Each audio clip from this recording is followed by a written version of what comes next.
TLS is go for main engine, start. TLS is go.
Did it work? I think it worked. I think we're live. We are live. I think we're live. I think people see us. TLS is go for Not yet. Not yet. to do. Are you doing an a cappella version of the intro? Yes, yes. Yeah. I will do all of the major call outs for a typical shuttle launch. Probably get some wrong, and people will tell me how terribly wrong I People are am. saying we're good. Let's see. Okay. Just make Jake's sure, in the just make sure to comments. hand off to mission control after it clears Yes. it out. Well, we should get our if we No. forgot to do anything, What if they please let us didn't know in hand the off? comments.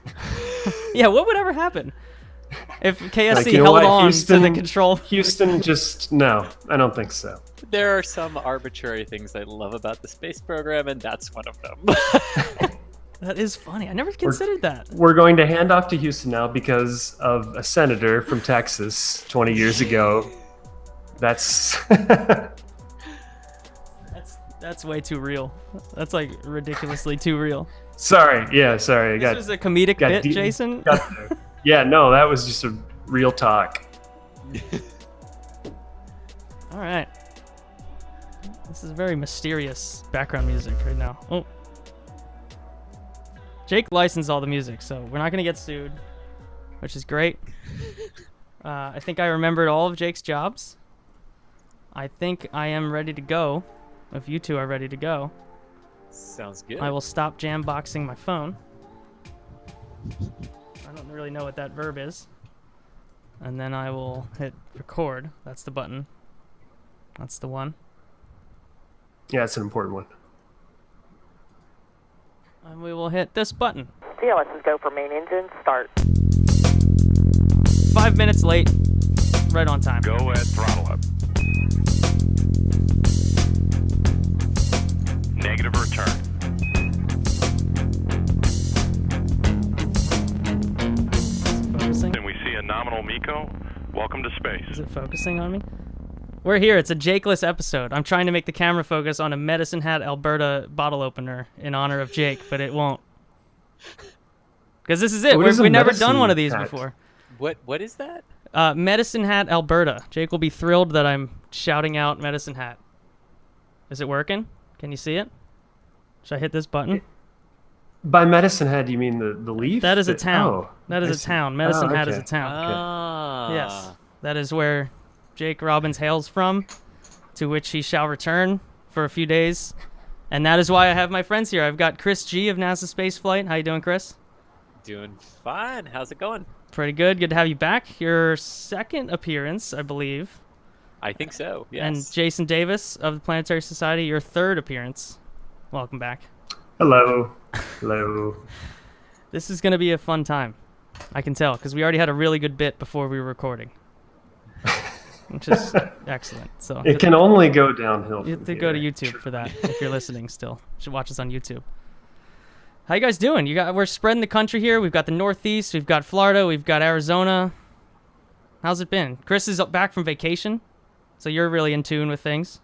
Oh, I'm very in tune with things. Yeah, I have no idea what happened this last week, so this will be fun.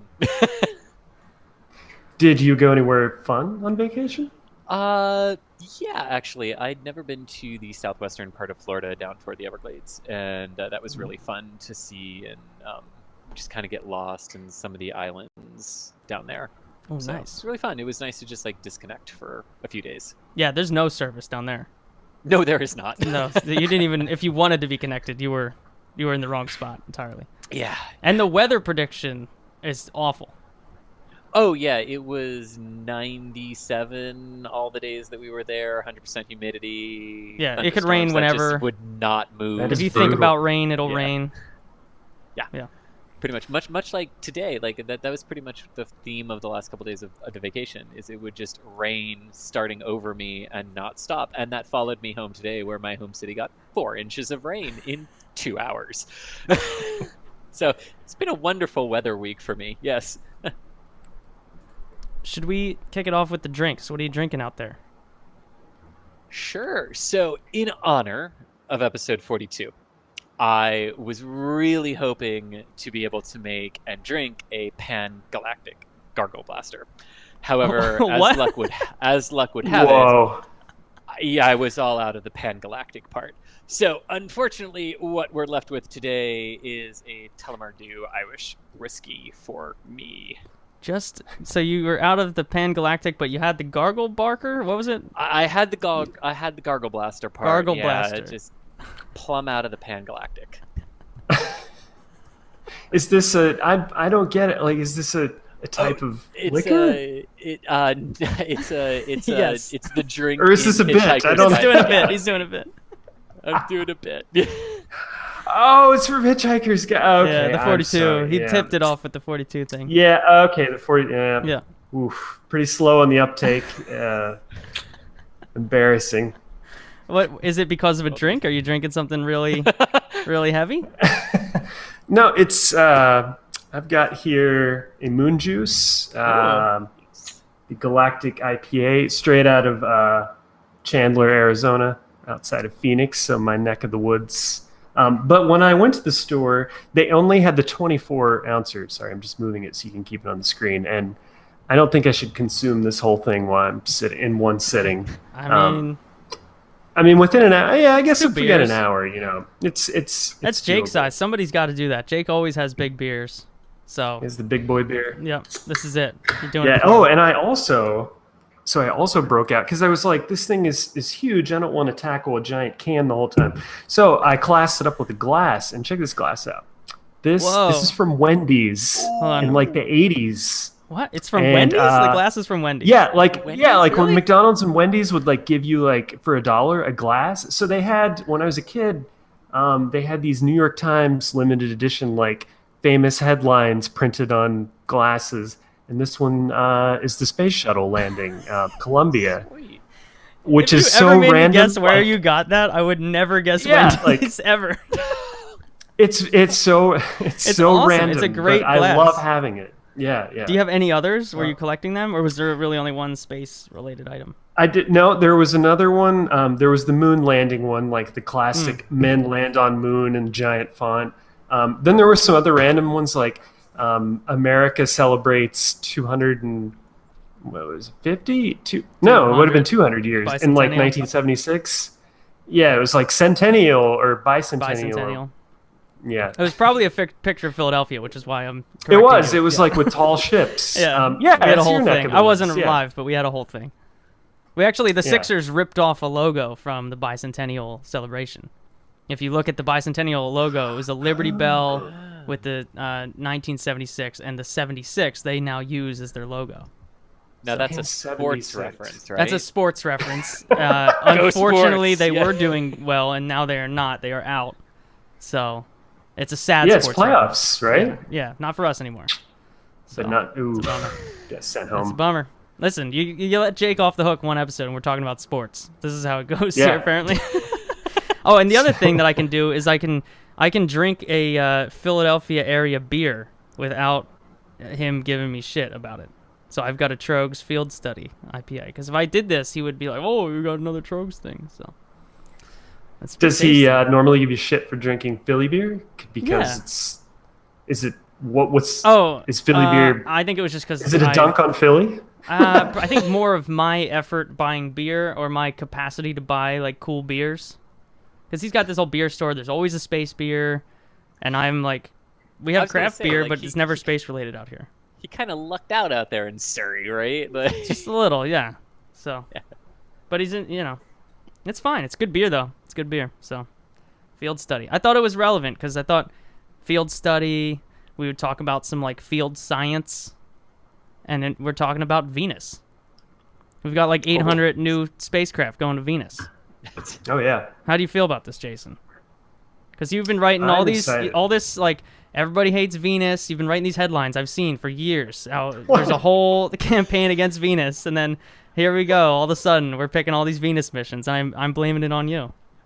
Yeah, I think I did try to drop a spicy Venus article and a couple years ago, like why no Venus? Like I think I thought it was you're maybe I thought legally- I was making it up, but apparently it's deep in my memory that you were doing a No, spicy there Venus was. take. I think there was only one. There was one about Venus, but yeah. No, it's cool. It's exciting. It's weird that like no Venus missions for all this time, and then they're like, here's 2 Venus missions. Yeah, they're like, all It's right. very random and surprising. and then didn't And then ESA follow it ESA's up? like, yeah. woo, we got one too. Yeah. Yeah, like the next week Yeah. they dropped it out there. Yeah, that's cool. Like I've become more fascinated in recent years with about like the whole timeline of the early solar system, and like I find it fascinating that you had Venus, Earth, and Mars all potentially with water on the surface, and then Earth's just like, woo, we'll create life and we'll evolve life, and then Mars is just like, and loses its magnetic field and everything goes to shit there. And then Venus, something happens and there's a runaway greenhouse effect and all the water goes away and only Earth, persists. But yeah, it's cool. Like we really don't know a lot about Venus. It's really weird. It's right next door. And it's kind of like I bet there's going to be some really formative discoveries from these missions, like kind of on the level of a flagship mission to the outer planets. Just like what? We didn't know that the certain very basic things about the planet. So it's cool. Stoked. That's the end of my sincere. Back to the talk. Venus spice. We can get back into the funny stuff. It is like you're saying. It is weird that we were like meh about Venus for so long. I Yeah. like we just mentioned about the bicentennial. I was not alive back then, but everyone was like all excited about everywhere else. It seems based on if you look at the historical missions to everywhere else in the solar system, everyone was like what was it that made Venus seem so terrible back in the 70s and 80s? It's terrifying clouds. Is it just that? Like it was hard and we couldn't do it and we couldn't land stuff there as a country, so we were like, whatever, the Russians, Soviets at the time can do it. Yeah, I don't know. Well, I don't know because I wasn't alive either. But I Three get the people sense- born after all of the Venus missions discuss why not. But we're gonna make our good shot at telling you why. Yeah. Hi, I'm a man on the internet, and I'm here to explain to you some things that I'm deeply unqualified to talk about. You know what? The one piece of actual knowledge I have from that is we did an article for the last magazine, our quarterly magazine. Actually, Nancy Atkinson wrote it, and it mentioned how there was this speculation before we sent space missions to Venus. Like we just didn't know what the conditions were like. So like it was the more alluring target in a lot of ways. Then we got there and there was just like this big disappointment, like, oh, it's just this hellscape and nothing can survive on the surface. And so like it became uninteresting, and the community just kind of moved on. Like, there's not a lot of interesting stuff happening there. Whereas Mars, it's the more benign of the two. It's slightly less or slightly more hospitable than Venus in that regard, I guess. So that's my uninformed take. Yeah, I mean, I think beyond the hellscape that planet seemed to be, and like, I mean, what's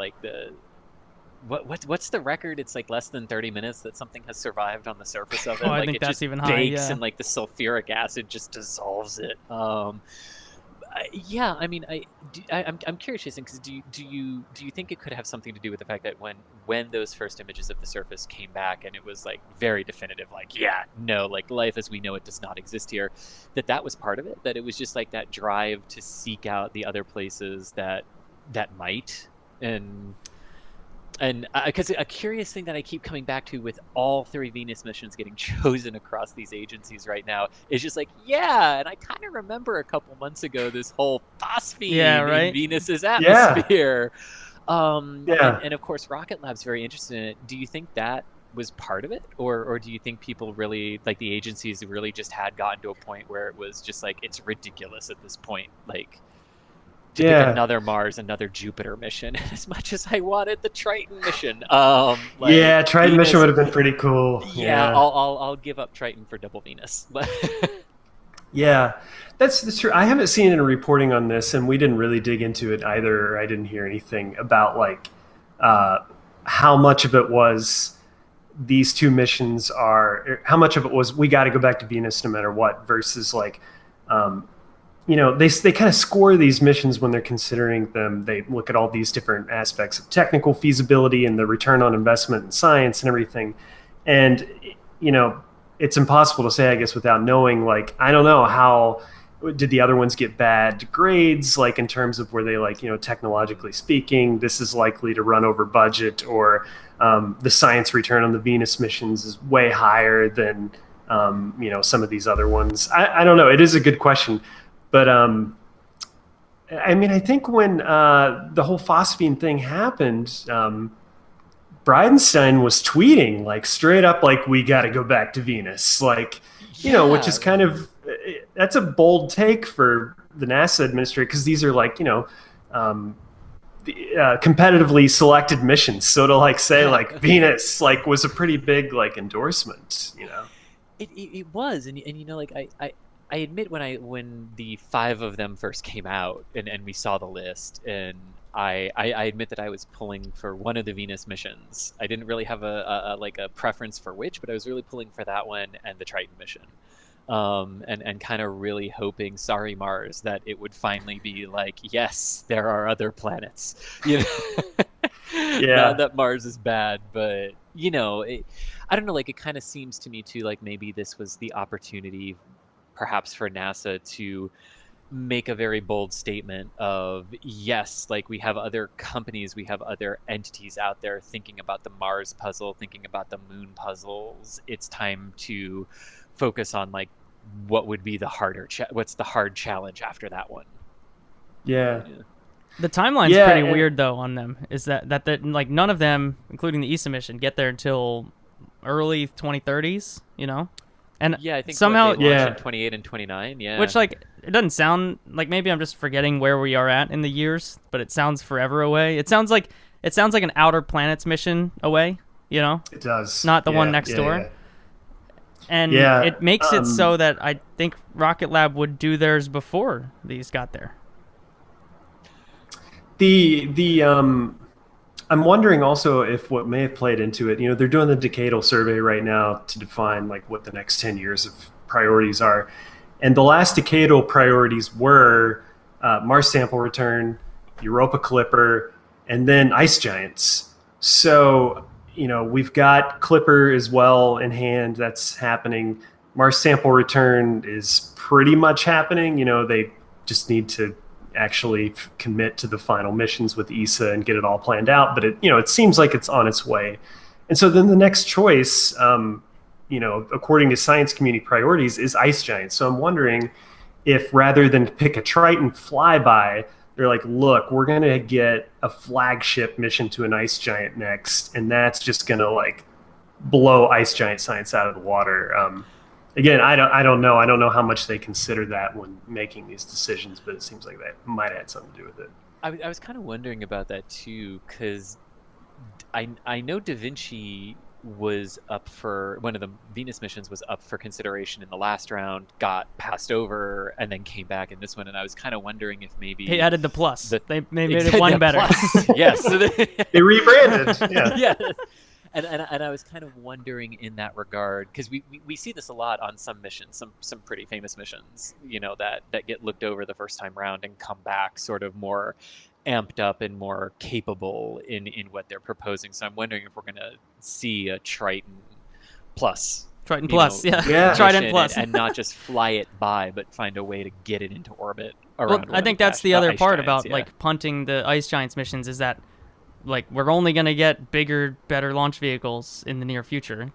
Hypothetically, by the time that was selected, one or multiple of them would be flying, and you could actually consider that they can use that at that point. You know, I still have no idea how Starship can fly things to the outer planets. I have yet to see anyone say, we're just going to waste the Starship. I guess that's the plan. They're building a lot of them. They could just flying one out there, which is also kind of cool.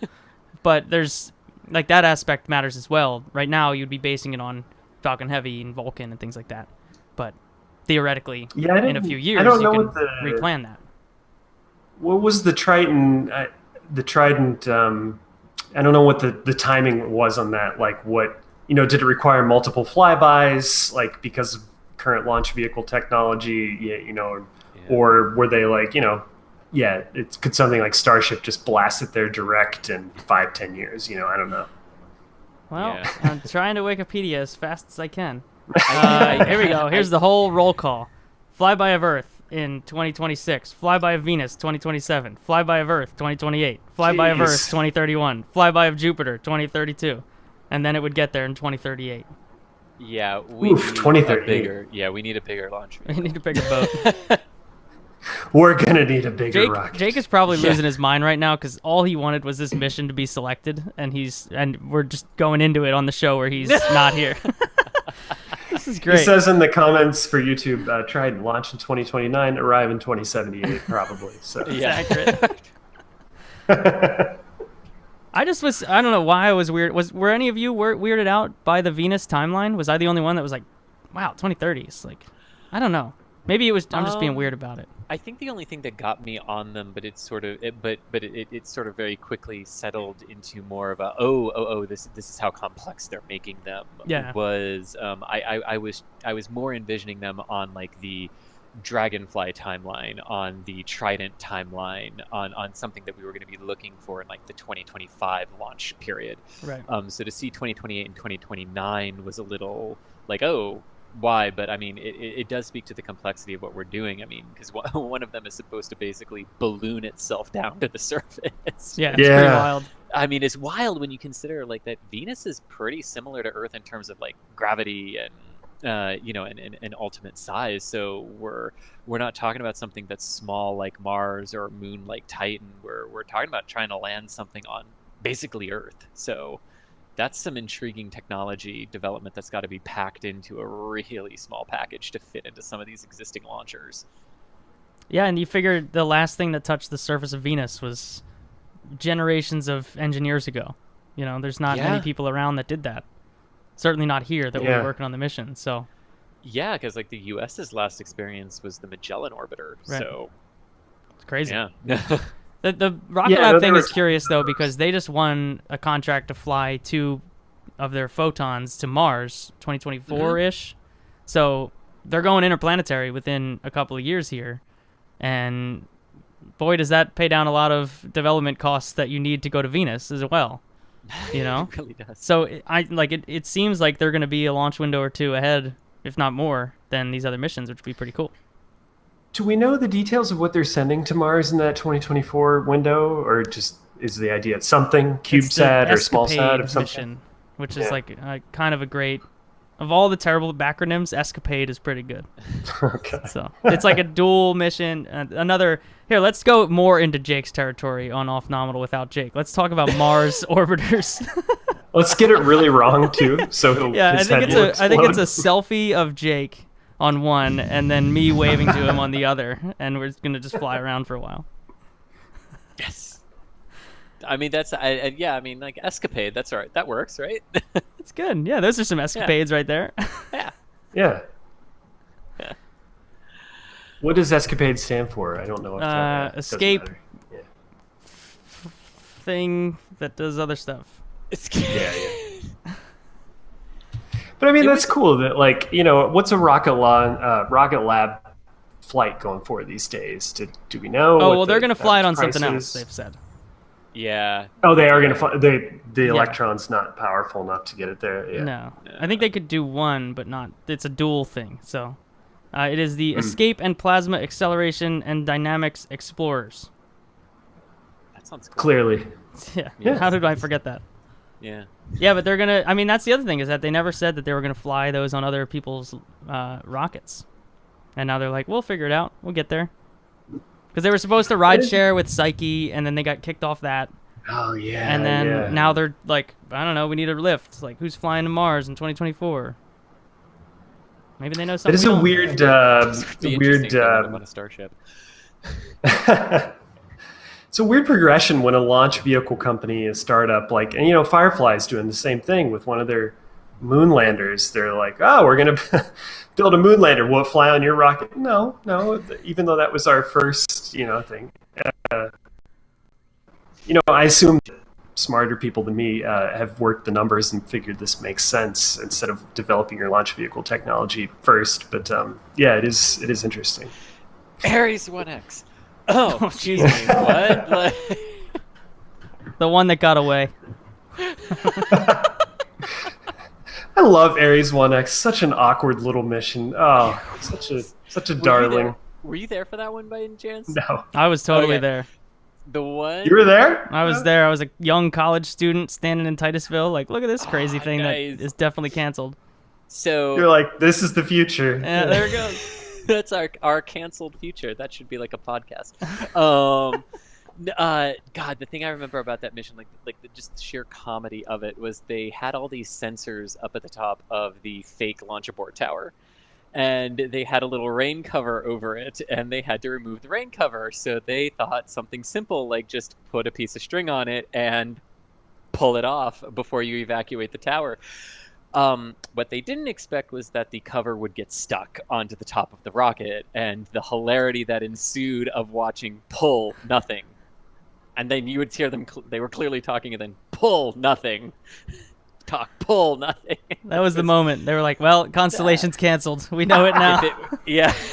If the writing wasn't already on the wall, or it might already have been canceled at that point, actually. And Yeah, it it was very destroyed the close, I pad. think, yeah. It was like the thing that completely destroyed Yeah. 39B on the way out, too. Well, it hopped off the pad and then just immediately goes like. It's the only Yeah. time, watching a rocket launch where, I had a small inhale moment of, oh god, it's gonna hit the tower and explode. It went a little proton for a minute. Oh god, yeah.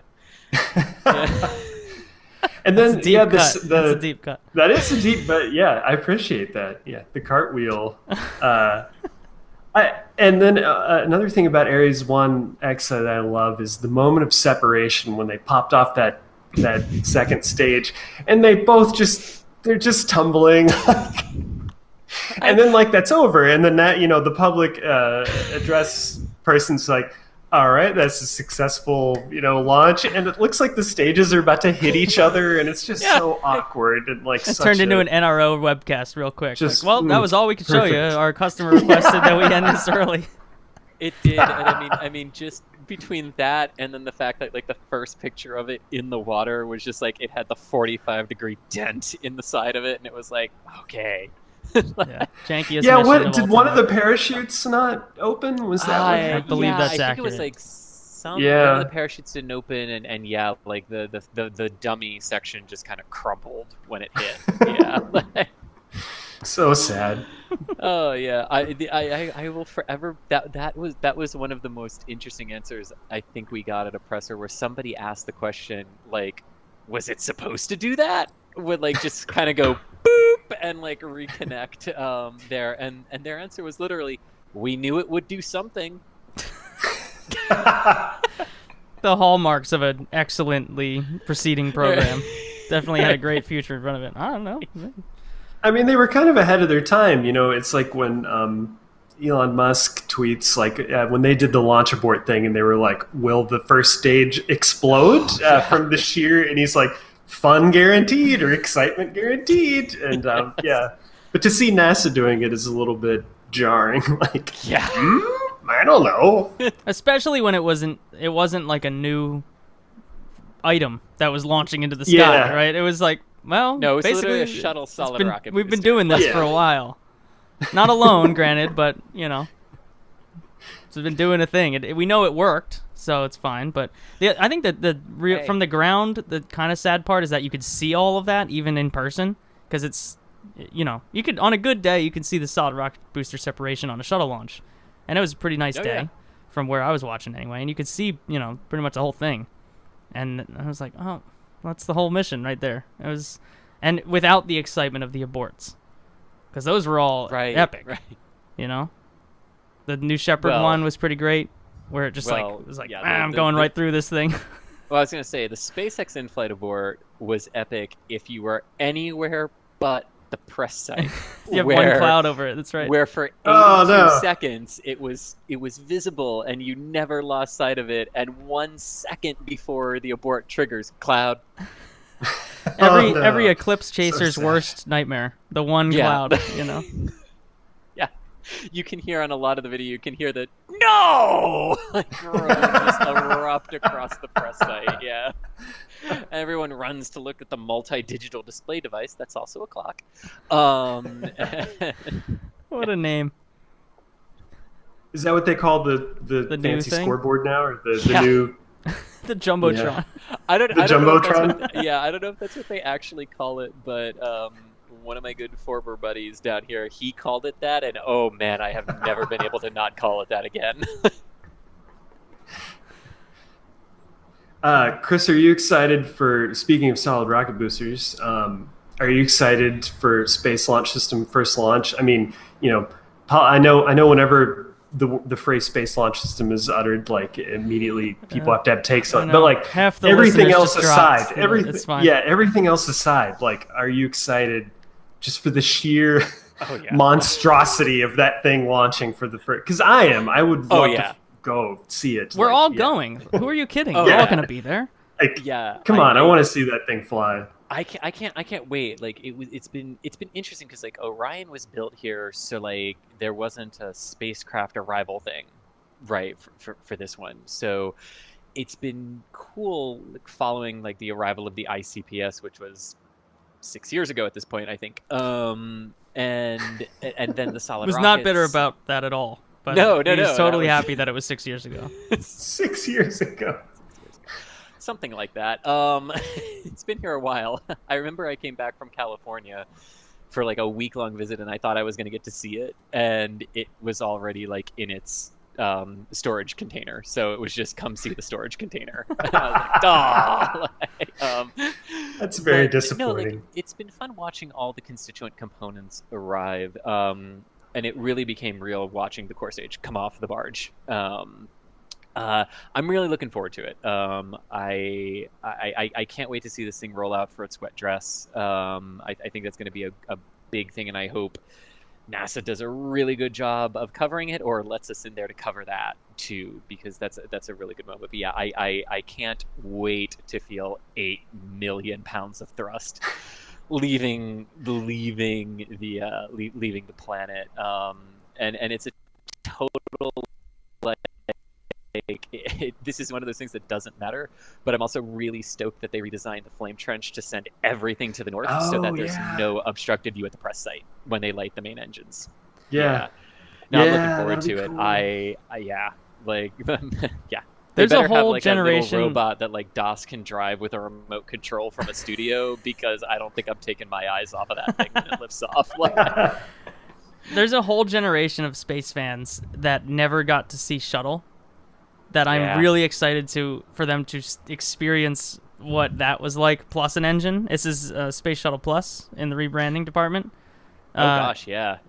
Like by like 1.5 million pounds of thrust at liftoff. Right, bigger solid rocket boosters, one more engine. Because it's hard to I lived in Orlando for a while.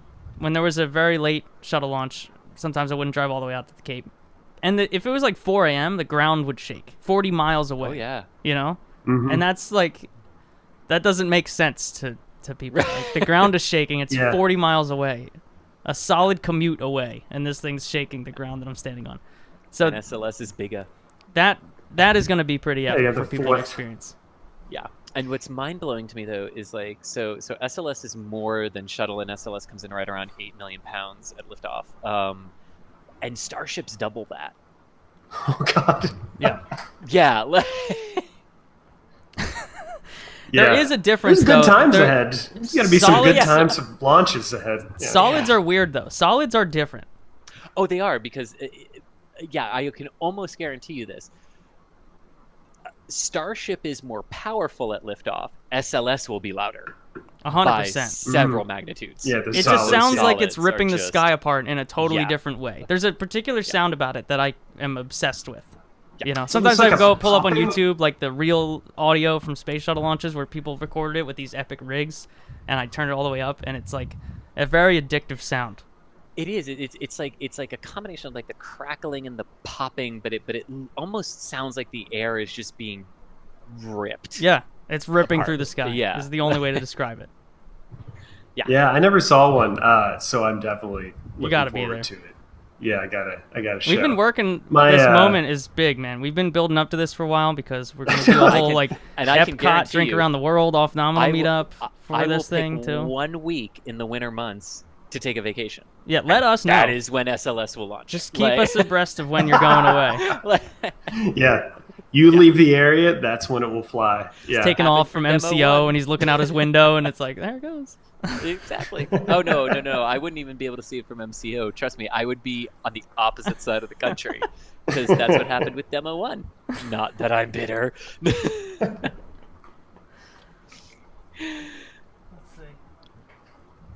But it's good. But what about you, Jason? Like, are you looking forward to that? Are you looking forward to what are you looking forward to with the Gateway, the Lunar programs, and everything that have come up, including China and Russia's?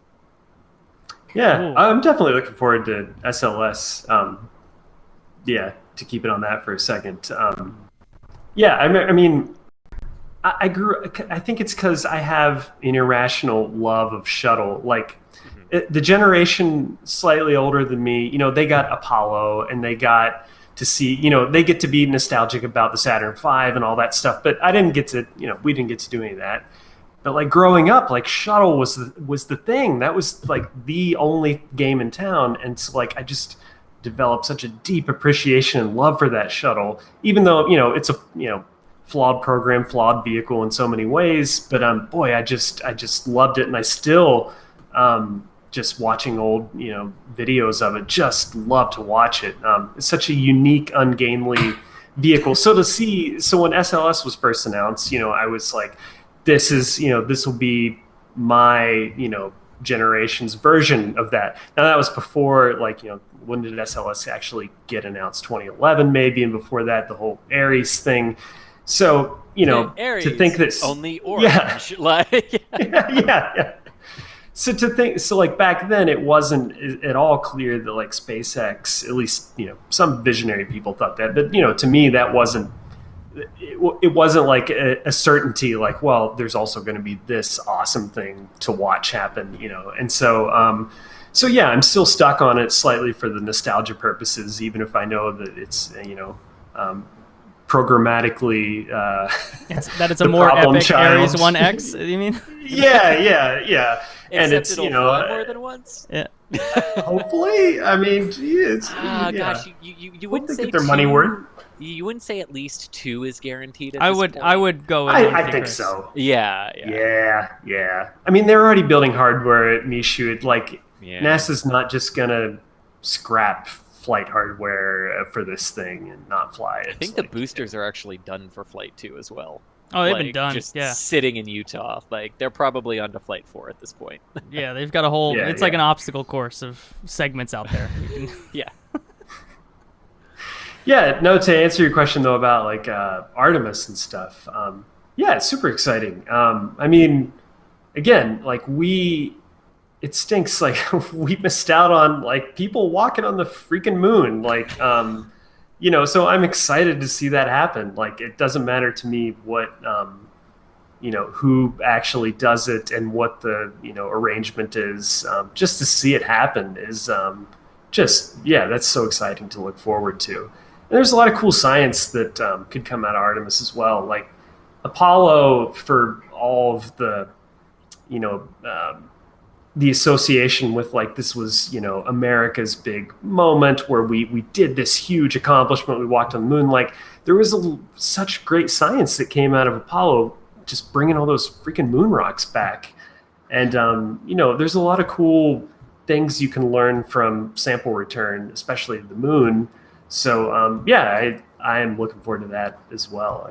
Hopefully a lot of cool questions will get answered about, like the moon is kind of linked to Earth, our origin story. It kind of preserves this history of all the stuff that happened to Earth. A lot of it happened to the moon too, like bombardment in the early days with comets and asteroids.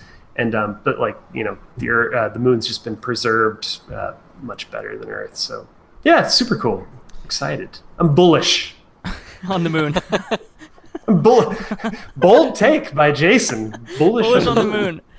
You mentioned the China and Russia stuff that's happening. And now that we see some people hanging out in their space station up there, I want to circle back to a previous take of mine and just check in with you two on how big of a mistake China is making by getting stuck in low Earth orbit, just like we did. Because this has been my take all along. They're going to get very sidetracked by low Earth orbit for like 10 years by building out a space station. And I'm watching these videos of them unpacking, and if you watch the unpacking videos, like maybe NASA doesn't post the videos when cargo ships arrive and we like bring all the bags into the station and stuff, but they looked very unorganized on... It looked like when you go on a trip and you pack the car once and then you're like, shit, we didn't fit the one thing we need. Like, let's repack the car again. It had that vibe where there was just bags everywhere and they were pointing at stuff. Like, you could see them on the video, like, talking to each other and pointing at things. Like, maybe that bag should go over there. Anyway, I just feel like they're going to get stuck. Do either of you have this feeling? I'm fascinated if we're going to agree or not here, because that's a fascinating take. I don't. And I don't for the sole reason because their lunar program is already underway. They've got pretty expressly stated goals on that one. They're starting in on the Mars endeavors with everyone else. Well, not with everyone else, but on their own with a whole bunch of other people, but not the U.S. I don't feel like they're going to get stuck the way we got stuck in low Earth orbit, because I think because we got stuck for 30 years and they got stuck for 10, or well, because I think I don't see them following the same path. We got stuck because because until now we've been very singular focused on like, okay, we're gonna do this, and then we're gonna do that, and then the sequential nature, and but you're not planning point C while you're doing thing A. So yeah, right. We did the shuttle, and then we were like, well, now we need the space station, so we'll do that, and then we need to retire the shuttle, so we'll do that, and then next, we have the funding wedge. Exactly, issue. And exactly that. And one thing that I've been very happy to see is that China doesn't appear to have that. They appear to have a multi-pronged approach going on. They've said that lunar exploration is a goal. They have a partner with Russia now, and I don't know about the two of you, but man, that video that they released the other week, it just gave me good space race vibes. Like, not the crappy part of the Cold War, but good space race vibes of like, man, if we can get into a who does the moon better race, there's only a benefit to that, for us. So I'm excited in that way, and I think in that regard, I don't foresee them getting stuck the way we did. Just long timelines, you know. It is, yeah. Well, was there? I mean, they're thinking 2030s. Like at this people point for- 2030s, maybe some stuff Yeah. before that. I mean, Robotic setup and stuff. I mean, you know, by the time by the time Artemis gets I know. around to Maybe they're- landing people on the Yeah. moon, I'm like, well, is 2030 that That's slow? true. Maybe they're for- just realistic. maybe. They don't have to play Yeah, I politics think for one thing, so maybe they think can just I- say we're gonna do Yeah, a yeah. date where we have to like do elections and stuff. You know, Yeah, I you think shed I the whole kinda- elections I thing. You agree. can kind of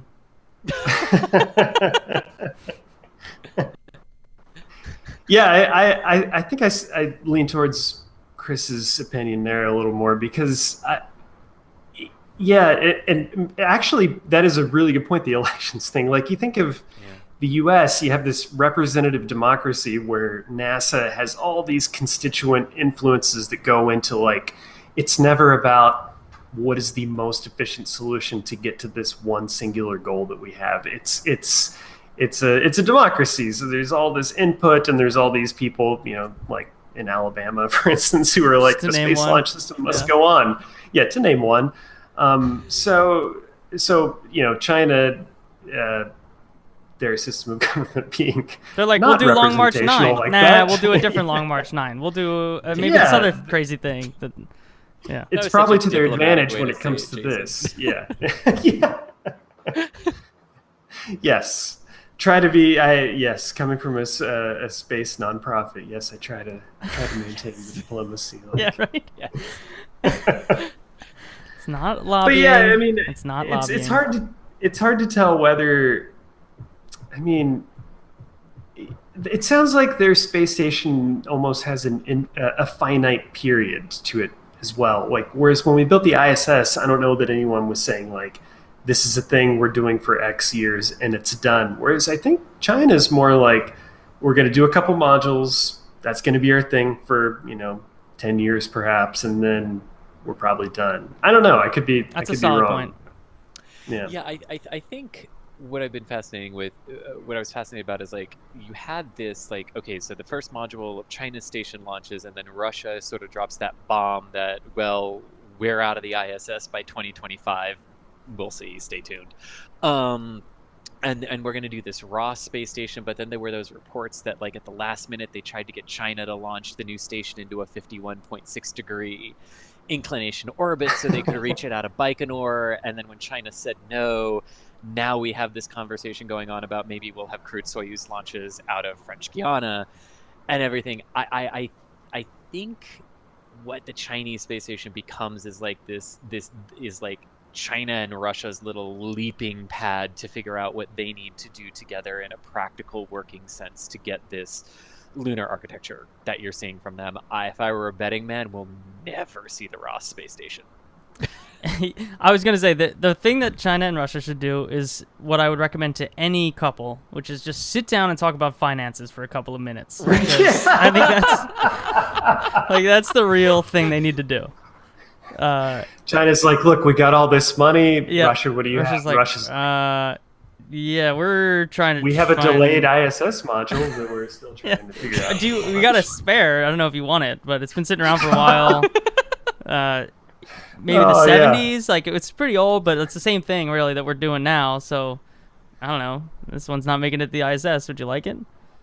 I do. Yeah, I I was think- talking about this with Andrew Jones on Twitter the other day. That a lot of like the nationalistic sentiment in the U.S. about China and Russia like getting together and doing things in space is a threat to U.S. space supremacy or whatever. And I'm like, I don't know, like looking at what Russian hardware has been up to lately, if you're a China hawk, what you would want is them to use as much Russian hardware as possible, because it hasn't been going that well for us lately. Like in the last couple of years, we've had a crazy in-flight abort where somebody like hammered a Soyuz booster in weird, a hole drilled on the ISS that they then blamed our astronauts for. The Soyuz. The is it Zvezda that's leaking like Zvezda. crazy right now?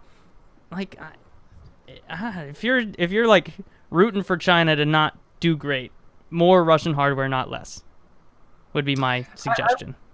I wonder if it's more political though. If China knows, I mean, they're pretty savvy when it comes to this stuff. So I figure they don't have lofty expectations when it comes to how much Russia's going to participate.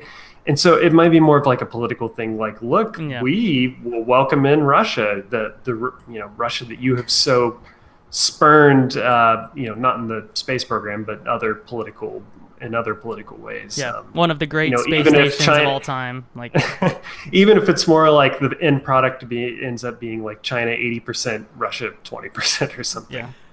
Oh yeah. I'd agree with that totally. I don't think China did this for the financial gain or the technological gain. In fact, like it kind of struck me because like I hand it to China, like for the flack that we give them for not covering some missions. They did a good job on that crew launch, and they've done a really fantastic job, I think, so far with the first crewed mission up there. Because like you were saying, Anthony, like when you say like I don't know, maybe NASA just doesn't show this. I mean, like I had the same thought when I saw them unpacking everything. I thought, oh, that's what it must look like on unpacking day on the ISS. It looked very regular, and you could imagine it. Exactly, and like also in many ways, kudos to China for showing like that disorganization, because that's not something that you would normally expect. So but the whole point of that slight tangent was to say that one thing I really noticed in the onboard views, more so than they've done before, is how much roomier Shenzhou is to Soyuz. And I always used to think, because you look at the outside of them and you're like, well, they clearly just took the Soyuz design and modified it, which is exactly what they did. But they really made some substantial improvements to that vehicle.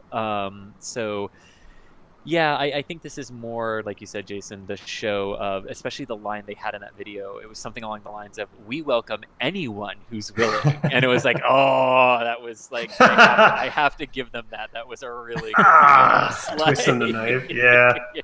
As our head of our space agency was like, I don't know, the Wolf Amendment seems pretty good. We could make that permanent forever and all of eternity. That was a weird vibe. Yeah, what were we talking about before we went live? About being underwhelmed? Yeah, so that was a weird statement this week. I don't know if people caught that, but I don't even know if he meant to say that, but he was in this congressional hearing and somebody asked about making the Wolf Amendment, which is what prevents NASA from talking to China officially about space. And he was like, yeah, we'll make it permanent, which is a weird take. Even if you're like, we shouldn't do things in space with China, permanent is a weird... Do you want anything ever permanent? Ever. Like, that's never a good thing. Yeah, I'd be interested to know like the influences behind that, like who congressionally is really pushing for something like that. Because with every 4D chess, he's doing 4D chess. He is from the Senate. I don't know if he's doing 4D chess. It's more like. Actually, the fact that you said 4D chess and Senate in like the same sentence makes me want to send you back to a civics lesson. It's like more like 1D chess. 1D chess. Sometimes with a lot of these people. Yeah. Checkers. It's all the same color. I feel like Bridenstine saw some of the dimensions. He kind of got some of the games of it. It's hard to tell like who. Well, I mean, Nelson was a Democrat, so but again, like I don't know. I don't know who stands where when it comes to China relations for something like the Wolf Amendment. I don't know, like is that bipartisan? Are there just a few people who feel really strongly about that, and largely other people don't really care? Or I don't know. Yeah, I mean, I guess what I struggle with more is like I get that there are things that that are classified that we don't know about, in terms of U.S.-China relations and what people are concerned about, but I can't move past the fact that like the U.S. and Russia found a way to work together, like the bitterest of enemies found a way to do this where we're not concerned with, oh my god, did the Russians see what was in the Destiny module today? Like, no. Like, yeah, we post insanely high-res imagery of everything. I know. And then I have the Russian film crew can't go I have to a the book US side, somewhere and that like, Jake got me that is like unreal detail of everything on the ISS.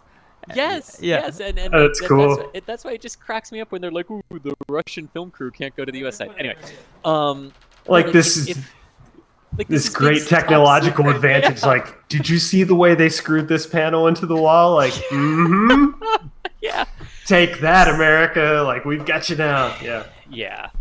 And like I said, like I know we don't know everything. I know there's classified stuff we're not privy to that might play into this. I know there's lobbying, there's all those sorts of political stuff. But it's just like, how can we not find a way to do this that doesn't? Yeah. I've got like you can read the typography that they It's used definitely- on the ISS stuff. You know. Yeah.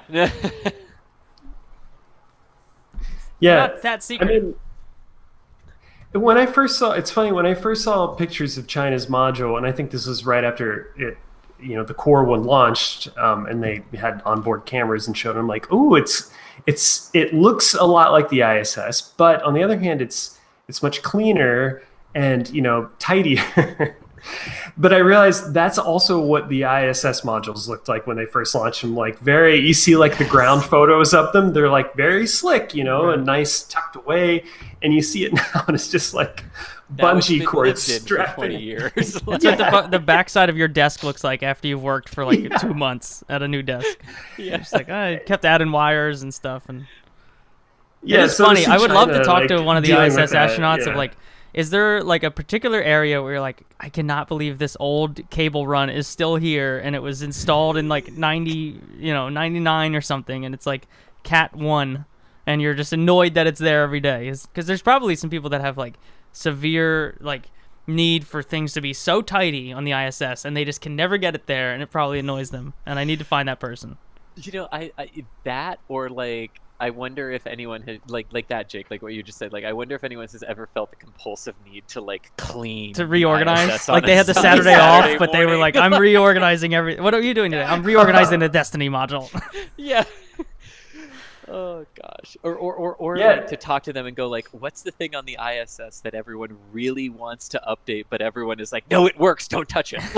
Yeah, there's got to be a lot of old tech that everyone's just like, I don't know, that laptop in the corner controls some weird thing, don't touch it. Yeah, like, I don't know what it does, but Hadfield told me don't touch the laptop, and I've told Yeah. everyone else that has come on the ISS since. So Yeah, well, I mean, Marshall has Imagine a if it was whole just a prank by office. Crew One. that is the best. Yeah, make some Dude, you never weird wanna thing that touch no that. one knows Mm-mm. about, and it's a brilliant prank.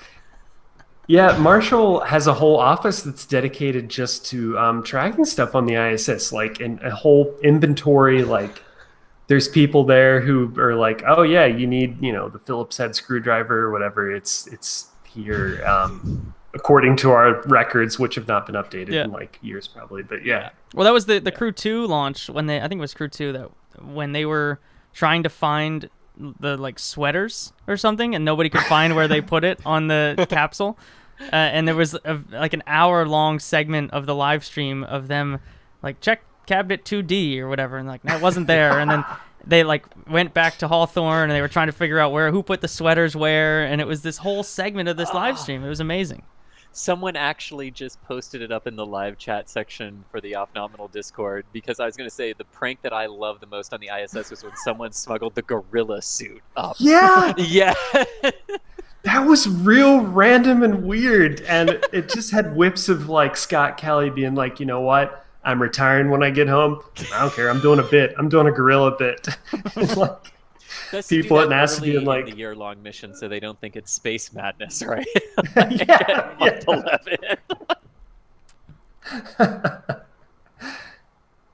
I gotta find a link for that But because right now it's there just are a some GIF. pretty good but- pranks. Like Skylab crew had some good ones too. The shuttle crews had a couple good ones as well. Yeah. Do they ever have cross-border pranks? Like, do the NASA astronauts ever prank the Russian astronauts? Because that would be I know hilarious. there was one time where I think it was like when everyone was sleeping. We went in and drilled a hole in the Soyuz. Best all-time prank. Great prank. They made him do a spacewalk to find where it was. Like they really got him good on that one. I hear one day too, like the Russians came over and just installed a bunch of trampolines on Yeah, our they put side. Yeah. The little workout ones, though, the tiny Yes. ones, you know, with From the resistance 80s. bands. Yeah. Yeah, from the 80s, exactly. Same era as Zvezda and all that. They had the trampoline right on there.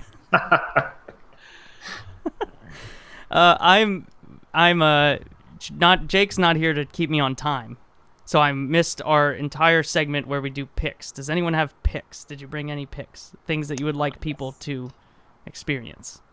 I can go first because it seems topical. Yeah, you go. I Yeah. finally, after I've seen many recommendations for it, finally started listening to the Dongfang Hour, which is a podcast about Chinese aerospace, which is like basically Andrew Jones is my China source right now, and I've expanded it by one, but they also world's reference Andrew Andrew Jones, source. so I'm like, Yeah. well, at least somebody else is reading all the stuff that he writes also. I think you're right, Jason. The world's China source Exactly. on that one. Yeah. But it's great. It's if you want to, it's hard to figure things out a lot of times, but they do a great job running through everything that you need to know. So Is it out of China? they both or is live in or near they're like kind of sometimes in China, sometimes not, sometimes in Hong Kong, sometimes not. Like I think they tend to bounce around. I think they're like, I don't know the full backstory of everyone, but it's great. If you need a thing to listen to keep you up to date, I'll put a link in the show notes, obviously, but I think it's just dongfanghour.com. Yes. And it's DONGFANG hour.com. That's what I got. All right. So I think that might have been a pick by somebody before on the show, but I finally started listening. Sweet. I'll have to give it a listen. What was it again? Dongfang Hour. Cool. What do you got, Chris? Yeah, mine is I came across a YouTube channel a couple of weeks ago. It's called Homemade Documentaries, and it's all documentaries about different space missions. They cover all of Mercury. They've got like all of Mercury and Gemini up there, some shuttles, some almost all of the Apollos. But what really captivated me about it is they have like a 2.5 hour long documentary just on the entirety of Project Mercury. They ended up splitting Project Gemini up into 2 parts, but they're really, really in-depth documentaries and really, really awesome work by whoever is behind it. So yeah, Homemade Documentaries on YouTube. It looks like they got the Apollo missions as well, which I've always wondered where is a spot to look at like all of the footage from EVAs and things. Oh, you know, gosh. Yeah. all in one spot because it's all spread out through various sources, and I would love to watch these. Yeah. Well, there were things in there, like, I mean, like, you kind of hear, oh, you know, like, the Gemini program was all the precursors, but, like, some of the things they did in the Gemini program was, like, really eye-opening for how it worked. So, yeah, really recommend that one. Yeah, I mean, in Gemini, that was when, like, wasn't it like Buzz Aldrin was like, look, we got to rethink spacewalks because we're dying out here. Like, it's way harder than you would think. We got to like get the pool and, you know, practice this stuff. Yeah. Yeah. He was like, I've been scuba diving and I know what it's like. Yeah. It's like, Yeah, what we I mean, need is cyclers. We need cyclers. That's what we need. It sounds like one of the. It sounds on the surface like one of those crazy Buzz stories, you know, and he just like happened to nail it. But like, I really appreciated what they did in the documentaries because they did really touch upon like what always gets overlooked about him is he was the first astronaut that had a doctorate in orbital mechanics. Like, he wasn't just some crazy dude with weird ideas that worked. Like, he put his degree to work, and that's what got us to the moon. They called him Dr. Rendezvous. I think that's why he was on Apollo 11, because it was all of his work that did it. But yeah, it was because it was pretty weird, interesting to look at them because Gemini, like, second to last flight, like, we were still like overexerting ourselves on EVAs, and they were so complicated, and Buzz just on the final flight of Gemini just boom, boom, boom, boom, nailed it. Yeah. Here's how it's done, boys. Yep. Yeah. All right. For my pick, let's see, it's back here somewhere. Oh, he's going to the shelf. I like that. Yeah, I'm doing a. I'm putting an asterisk beside this. My colleague Casey Dreyer recommended this to me, and I have not finished it yet. So that's my personal. If it sucks, blame Casey. No, it's this book he recommended to me called The Great Silence. It's a somewhat academic feeling in nature, but it looks at Fermi's paradox and talks about like the whole search for life, and like it revisits some of these really early assumptions we have and about search for life, and like what's the probability that there's other civilizations out there like ours. And it's essentially like a literature review kind of like what do we know now that we didn't know like in the 70s when like Frank Drake and these people were coming up with these like big ideas of like what are the odds that there are other alien civilizations. So it's cool so far. So I'm recommending it. Yeah, and if it sucks, like I said, blame Casey. It's a great cover too. I really enjoy that cover. Yeah, it's cool. Yeah, it's neat. It's really nice. That's good stuff. Well, I also like to hear about what you two are working on. And Jason, I don't know if we've had you on since. I would like to open a copyright dispute with you. Ooh. I have an app called Downlink, and then you made the Downlink. I think we talked about this last time. Oh, maybe we did. Yeah. Well, I remembered it again. And the Court of Appeals already ruled that your app is fine. Is shit. And, okay, nice. My newsletter is amazing. I'm putting that on the website. Seriously, I forget what your app. What was your Downlink app? What was it? I can answer this. Chris it's actually what I use. I'm not lying. I actually use this. It pulls the GOES weather data, and it's and it can be your desktop background. Yes, and that's cool. love it. It's actually my desktop background. Yeah. Can you put that in the show notes or something? Yeah, like, I'll just send you a link. Yeah. Because right now I got I'll Microsoft send you, Jason, I'll do you one more. I'll send you a free copy of it. Of a free app. I will pay for it. It's a free app. I support content creators. Okay. Well, yeah. Your app is shit is probably the title of this episode as well. Your app is shit, son. Tell you about your app. Wait, what have you, Jason? Other than the Downlink, or maybe the Downlink is what you want to talk about. What have you been working on? I would like to hear about it. Honestly, like I'm a good friend who really wants to hear about your work that I value highly, and I mean that. Well, the Downlink is running pretty smoothly these days, which is great because we have a deep bench, and whereas early Downlinks were largely the product of just a couple people. No, we've got a new staff writer, Ray Paoletta. She's crushing it, just awesome, and has been able to take some of the burden off of me doing like a lot of our content work. So Downlink is pretty solid at this point. Just a weekly task that we do. Let's see though, it'd probably be more accurate to talk about like what the Planetary Society's doing. Yeah, we got some fun stuff coming up later this year.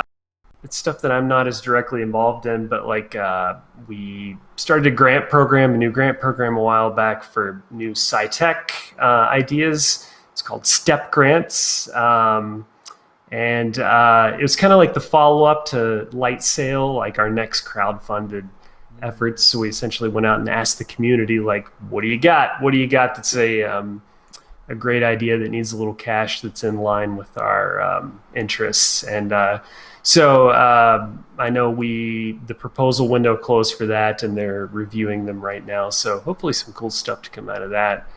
And our communications team is later this year. They're going to launch a couple new programs. There's one that will be something for kids, where I think the concept is like kids get these little activity boxes in the mail, and of course they're all oriented towards space science and stuff like that. I have one that I do for my 8-year-old that's pretty cool. It's this company called Kiwi Crate, and they send you like neato science experiment oriented stuff to build. Yeah, it's good for parents because it It's not screen based, and you can just hand it to him and be like, "Here, this will keep you occupied for a couple hours." Does not work for so 10-month-olds, unfortunately. I'm still trying to figure that one out, but a little young. Yeah, no, you're kind of you're on a different level there. I'm sorry. But yeah, so we got some cool stuff like that coming up as well. So yeah, Sweet. yeah. Chris, you're back from vacation. I'm back from vacation. Yes. So I guess the real answer for what I'm doing right now is catching up on everything I missed on vacation. No, on the like, I guess it's kind of on the work side. I am striving to learn Russian, which is challenging, but Fancy. I'm trying to do that for like all the Russian broadcasts that are out there. And I'm also I haven't started it yet, but I want to go back and I want to take, again, I want to audit a lot of astrophysics courses, because that's originally what I wanted to study in college, and I hit a math wall at calculus in high school, only to discover the last semester of my senior year when I took the throwaway astronomy elective that when calculus is applied to something, I understand it. So I kind of want to go back and do that, because not having that background kind of irks me, because I really love a lot of reporting and communicating about a lot of the astrophysics stuff and discoveries that are going on. And so I just kind of wanted to do that for myself. Yeah, and then NSF is absolutely plugging away, bringing you all those sweet tower lift live streams from Boca Chica as we await Starship stuff. No, we're plugging along. We've got some things in work that I can't talk about just yet, but some more expansion opportunities and stuff that we're looking at to help us with our coverage of all the really cool stuff that's going on in what seems like every corner of the world now. So Yeah, right. yeah. Things are definitely good. Yeah, it's good to me every day when I turn around and someone goes, "Well, what about this?" And I'm like, I have no idea what you're talking about, because there's too much to keep track of. Man, I'm glad that you feel that too, because Jake and I always talk about that, and we're always unsure if it's because like now we're like in it and we are able to get deeper into like different news topics, that our ability to delve into the depths has been better, or if there is actually more news. So it's always reassuring when people are like, "Yeah, there's a lot going on." Yeah, I get friends all the time who are like, I wonder what those friends were like. "Man, I don't know." You're back. Well, you froze right as you said you got friends that are like, and it was a major cliffhanger. What are your friends like? They're always asking me space questions that I can't answer, because I can't, I don't know everything that's going on. UAPs and UFOs and stuff? Ooh, Did that report come out? Did it come out? It came out today. And then what did it say? I mean, we got nothing. Earth-shattering that. I read it. It was nothing earth-shattering. I mean, if people were expecting the government to unclassified go, "Oh yeah, it's totally aliens, Major shocker. dude," and Roswell was like Cork Robin Nog, from DS9. No, it was a true gargle blaster, is what it was. It was a true gargle blaster. Yes. It even had the Pan Galactic in it this time. Yes. No, my first impression on it was that I thought it was a really good first step in terms of starting to remove the stigma of reporting these things. Because for so long, right, if you saw something that was unidentified, which, I mean, literally, like, I don't think if you say, "I saw something I couldn't explain," that I was like, "Ooh, a UFO," like, I have long hair, but it doesn't stand up like that guy on the History Channel. But no, like, because I think that's very good. And like I thought the other good admission was that they did say that some of them could be explained by U.S. government aerospace technology development things that are ongoing. But then they also have this category called other, which they don't seek to explain. They just say, we can't explain it as a technology issue, a sensor glitch, or something that we're working on.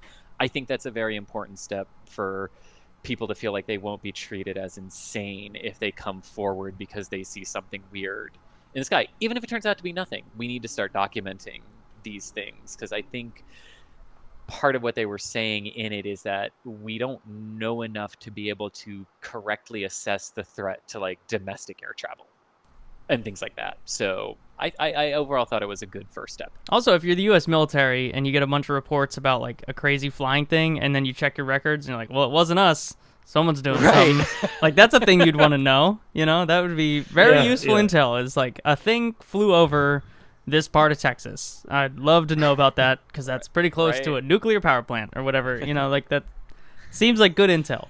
And NORAD didn't light up. Right, so exactly. Yeah, you're like, oh, wow, maybe, you know, there's some new stealth something going on.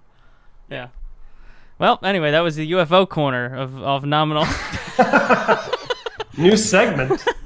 The thing I tried to talk about it. Jake is not interested at all in the UFO thing either, so it's... I'll talk Mulder Scully with you. Yeah, I would love to talk more about UFOs, but Jake doesn't want to, so I just kick him off the show for a week and I get to talk about it. You get to talk about it. So you were why they released it at This is it. 4 o'clock on a Friday. Yeah, Friday. Old Friday news. The classic area where you want people to read what you wrote is Friday at 4 on a summer weekend. Oof. Yeah. Well, that's all we got here, everybody. Thank you both for coming on, for filling in, for being epic friends. It's I guess we'll see you soon for SLS. Yeah. Sounds good. Soonish. Let's do it. Will you come to our Epcot meetup? Why isn't it Epcot? Just because it's Just the to funnest drink place around the on world? Earth? Yeah. Yeah. Oh, okay. yeah. All right. That's cool. Okay, Yeah. great. That works. I'll see you there. I'm down. 1, 2, 3, 4, 5, 5, 4, 3, 2, I'm going 1, out enter under invite acceptance. Well, that's what we got. That's the show. All Get right. back in the Alrighty. music. Thanks for everyone hanging out. Chris is out of here. Boom. Okay. He's gone. Yeah. He's gone. He's out. All right. All right, man. Cool. Jason, we'll See you later. Everybody else, thanks for hanging out on this Jake-less edition. Jake seems pretty thrilled with the show, so this is excellent. Excellent show. Jake will be back sometime soon. He's in the chat, so maybe he can let us know when he's coming back, but until then, Bradley says, the hard cut. That was more abrupt than my endings, which is always a feat. So, here we are. But until then, Godspeed. We'll see you later.